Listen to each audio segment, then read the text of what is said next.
the President of the United States has had enough.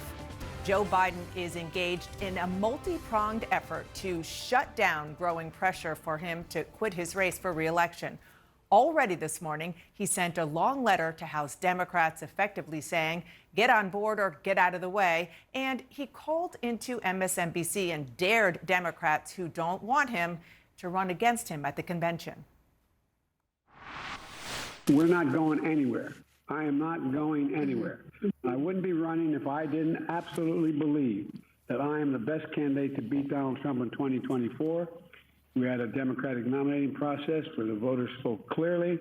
I won 14 million of those votes, et cetera. So I not only believe that from the beginning, but I wanted to reassert it and demonstrate that it's true. And I'm going to be doing that all through this week and from here on. Now, that interview was not announced. It wasn't promoted. The kind of spontaneous move many of his doubters are demanding. CNN's Kayla Tausche is live for us at the White House. Now, Kayla, in addition to what we just described already happening this morning, we understand that the president is calling into a high-level donor call. That's right, Dana. The members of the National Finance Committee just received an email a few moments ago notifying them that President Biden would be joining that call hosted by campaign co-chair Jen O'Malley Dillon. Now, it's a call that's happened with some regularity in recent weeks, but President Biden's attendance is new, and it's just part of the full court press that he has been undertaking as he tries to put some of these growing concerns about his viability to rest that have emerged across the party.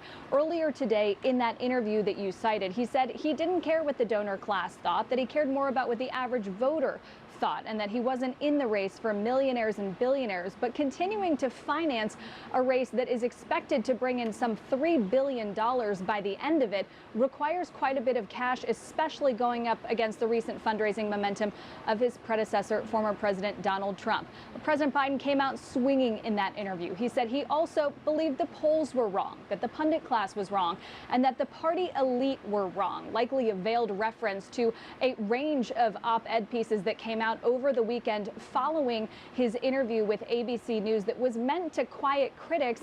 And while it was certainly a better performance than the debate, many Democrats over the weekend said that it didn't do just that, including one op-ed by David Axelrod on CNN saying that he didn't believe the president was taking the race seriously enough. He tried to put those to rest, but saying in that letter to House Democrats to try to tamp down on the intra-party frustration that is rampant right now, Dana, he said we have one job to do, and that is to defeat Donald Trump. Kayla, thank you so much for that reporting.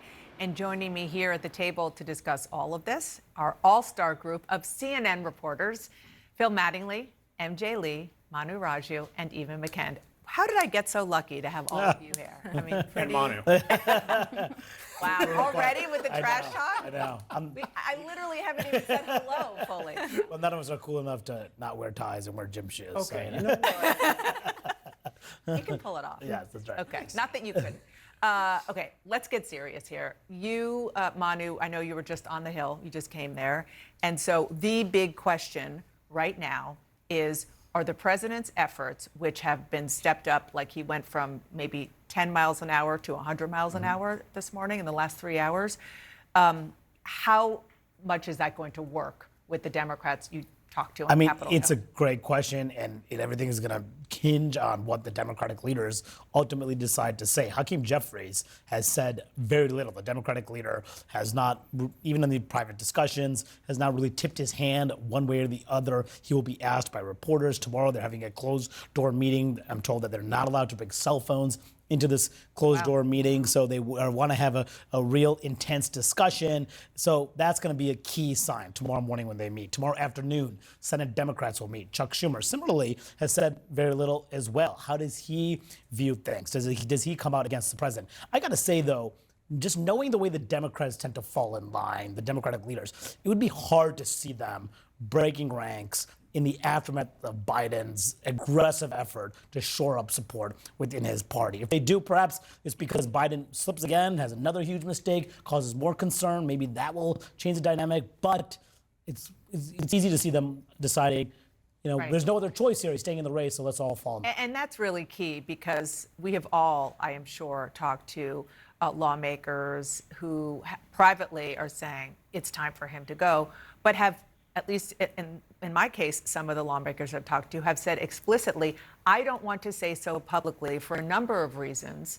One of the reasons was a yet at that point. One of the reasons was I want to have the chance to talk to the entire caucus when they meet tomorrow morning. And so will those lawmakers back down? I tend to think that Manu is right, that perhaps in the short term, what the president has done will work in the short term. The fact that the letter to congressional Democrats was sent this morning, the fact that the impromptu call into Morning Joe, which some Democrats watch, what's happening today was not an accident. They know this is a critical week. They know Democrats are going to be talking amongst themselves, and they know everything hinges on where they land, as Manu laid out. One thing that's very clear, though, time is the friend of the Biden campaign right now. The longer this hangs out there, the easier it becomes to say, look, guys, as the president said in his letter, we've aired this for more than a week. It is time now to focus on actually winning the election. The longer this hangs out, the more problematic it is for our party. So each day that passes that lawmakers stay on background, don't go on the record, don't raise their actual concerns, is a day closer to Joe Biden being able to put this behind him, at least inter-party. The one thing I would say over the weekend, Eva's feeds from New Orleans were the most important thing that happened throughout the course of the weekend. And that's what I keyed on all weekend and said, all right, they have a pathway here to turn this around. Yeah, hold that thought because I want to get to that. First, I do want to play a little bit more of what the president said this morning on MSNBC to Morning Joe. And it was really striking the way he prosecuted the case against Donald Trump the way that people expected him to do at the debate, but he didn't. Listen. He's a pathological liar. He lied about Roe. He refused to accept the outcome of the election. He refused to condemn January 6th. And he says, they claim, he spoke with Putin before he invaded. What the hell are we doing? Where the hell is Trump, man?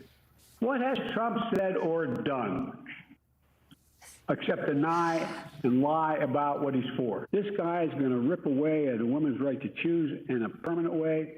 This guy is going to make sure that he exacts revenge. This guy's going to destroy democracy. This guy is going to give a blank check to the Supreme Court.